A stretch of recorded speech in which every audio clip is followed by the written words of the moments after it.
அனைவருக்கும் உலக சமாதான நாள் வாழ்த்துக்கள். இன்டர்நேஷ்னல் டே ஆஃப் பீஸ் என்ற இந்த நாள் ஆசரிக்கப்படுகின்றது.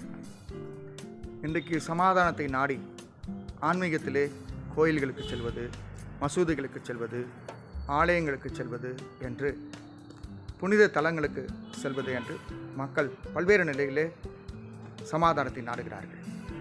அதே போல பொழுதுபோக்கு வழியாக சமாதானம் கிடைக்குமா என்று நண்பர்களோடு தோழிகளோடு அரட்டை அடிப்பது, டிவி நிகழ்ச்சிகளிலே அமர்ந்து கொண்டிருப்பது, சினிமாக்களுக்கு செல்வது, பல்வேறு நிகழ்ச்சிகளிலே சென்று சமாதானம் கிடைக்குமா என்று அலைந்து கொண்டிருக்கிறார்கள்.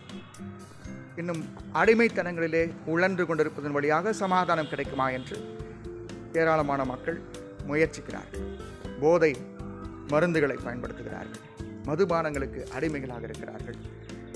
இன்னும் புகை பிடிப்பது போன்ற காரியங்கள், சிற்றின்பங்களிலே ஈடுபடுவது என்று பல நிலைகளிலே சமாதானத்தை நாடி தேடுகிறார்கள். ஆனால் இவைகள் எதுவும் நமக்கு நிரந்தரமான சமாதானத்தை அளிக்க முடியாது.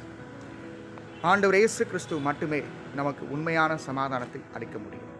தூய யோவான் 14:27 ஆண்டவர் இயேசு கடைசியாக ஆற்றிய அந்த பேருரையிலே அவர் சொல்லுகின்றார், சமாதானத்தை உங்களுக்கு வைத்து போகின்றேன், என்னுடைய சமாதானத்தையே உங்களுக்கு கொடுக்கின்றேன், இந்த உலகம் கொடுக்கிறபடி அல்ல, நீங்கள் பயப்படவும் கலங்கவும் வேண்டாம் என்று சொல்லுகின்றார்.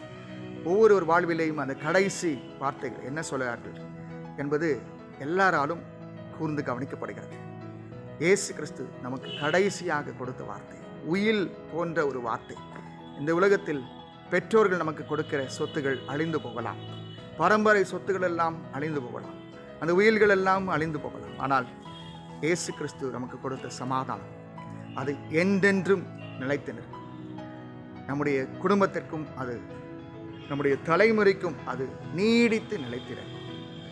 ஆண்டவர் இயேசுவண்டை வாருங்கள், அவரின் சமாதானம் நம்மை நிச்சயமாய் தெய்வீக சமாதானமாக அமைந்து உலகம் தரக்கூடாத சமாதானமாக அது அமையும். ஆண்டவதாமே நம்மை ஆசீர்வதிப்பாராக. இயேசு கிறிஸ்து தருகிற சமாதானத்தை பெற்றுக்கொள்ளுங்கள். God bless you all. Thank you for watching this video. Our God's peace be with you all.